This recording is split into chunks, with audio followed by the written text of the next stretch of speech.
2011, Bristol Zoo Gardens will celebrate its 175th anniversary. This isn't just a chance to look back at our achievements and successes, but also to look forward to our important ongoing conservation and education work. There's also an opportunity for the wider Bristol community to celebrate the key role that Bristol Zoo has played in the history of our innovative and exciting city. So, why does Bristol Zoo matter?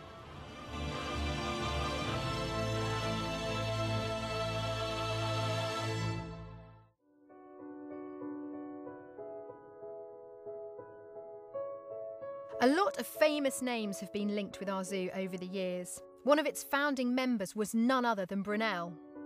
In the early days, the zoo's animal collection was boosted by gifts including a lioness from Queen Victoria and Zebi, at the time the largest Asian elephant in captivity.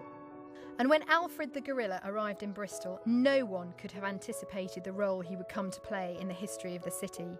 He became an icon during World War II when US servicemen stationed in the city spread his fame across the Atlantic.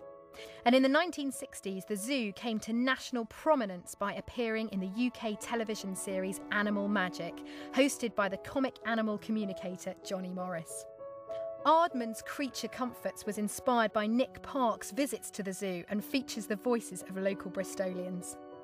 The zoo has a history of breeding firsts, including the first chimpanzee born in Europe in 1934, the first squirrel monkey born in captivity in 1953, and the first black rhino born in Britain in 1958.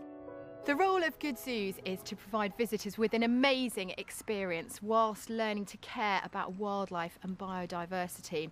Bristol Zoo is actively involved in wildlife conservation through various breeding and education programmes worldwide. For example, Bristol works with other zoos around the world to breed lemurs like these in captivity. Native to Madagascar, they're critically endangered because their forest habitat is being destroyed. And closer to home, the zoo has worked to help reintroduce water voles to part of southern England.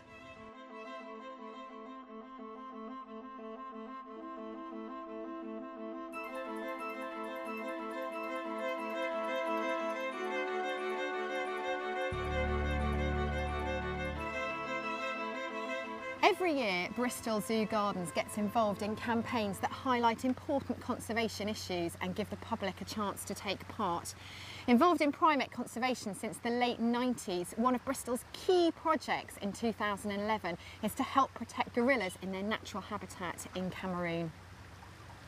In just one district in Cameroon, West Africa, an estimated 800 gorillas are killed every year as part of the illegal bushmeat trade. Bristol Zoo is working with Ape Action Africa to ensure that gorillas have a secure future in the wild.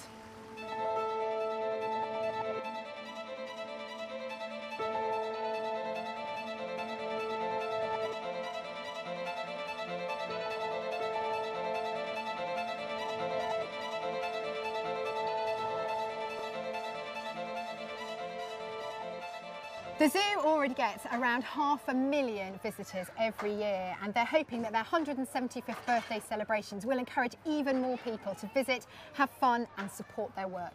So what are we going to see on the big 175th birthday? Well, throughout the year there'll be loads of exciting events taking place. First of all, a unique art display with dozens of life-size gorilla sculptures on the streets of Bristol. A Hollywood-style walk of fame celebrating local iconic figures from the city. Huge theatrical and musical open-air events, and to round it all off, one massive party.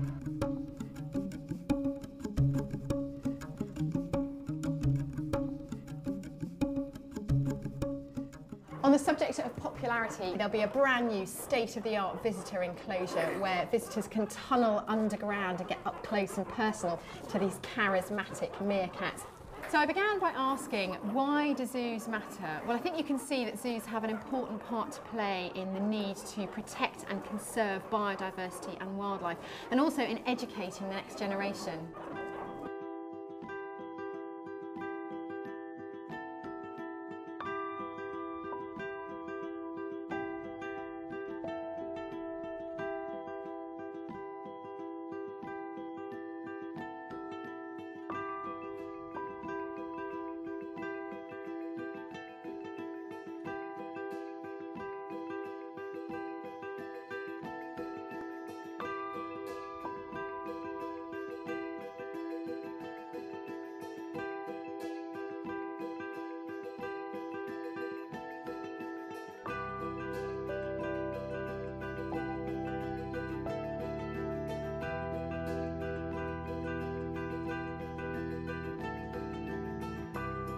Bristol Zoo doesn't just work with the animals in its collection, it links back to their natural habitat in the wild, often working with developing communities and their specific needs.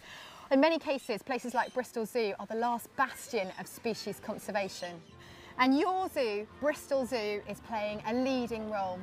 And in the 21st century, people say, are zoos really necessary? Well, I say, what could be more necessary? 175 years, let's do more than celebrate.